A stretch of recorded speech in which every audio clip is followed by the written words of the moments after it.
Ito na nga ba ang last FIBA tournament ni Junmar Fajardo at Remy Martin nagpasa ng mga dokumento para maklasify as local.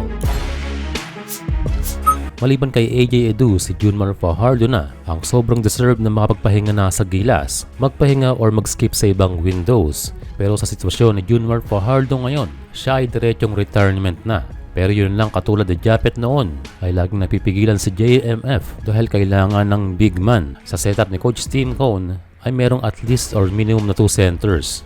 Pero sa kabila ng pagdagdag ng mga big sa ating lineup, sila ay malimit na hindi available or yung generations after Junmar.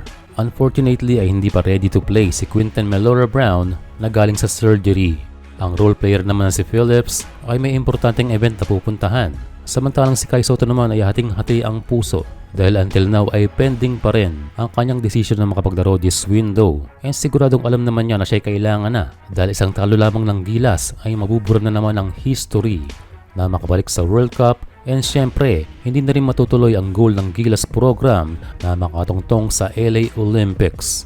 Pero syempre hindi naman sila pinapwersa or mandatory ang paglalaro sa ating national team kaya nasa player pa rin.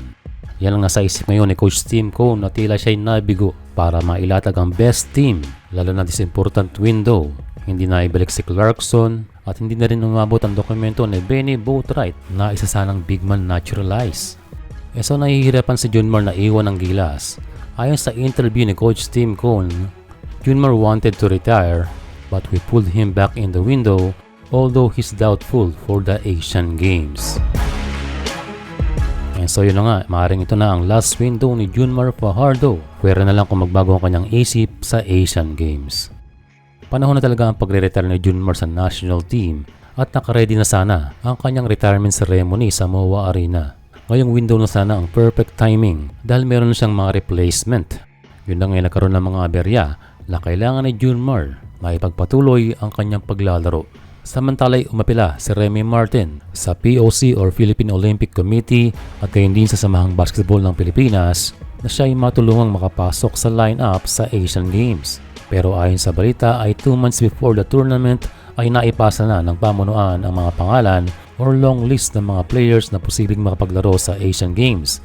Ayun yung 30-man pool na hindi nabanggit ang pangalan ni Martin. Kung maging desidido man ng pamunuan na tulungan si Remy na makahabol ay depende pa rin sa host na Japan.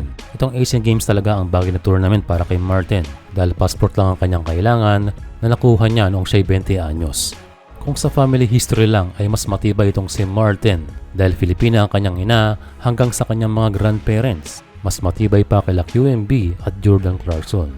Pero yun lang ay hindi umabot sa passport before 18. Sa ngayon ay hawak na ng SBP ang mga dokumento ni Remy Martin at ang isa doon ay ang pagpapatunay na siya ay dual citizen na bago siya umidad ng 16.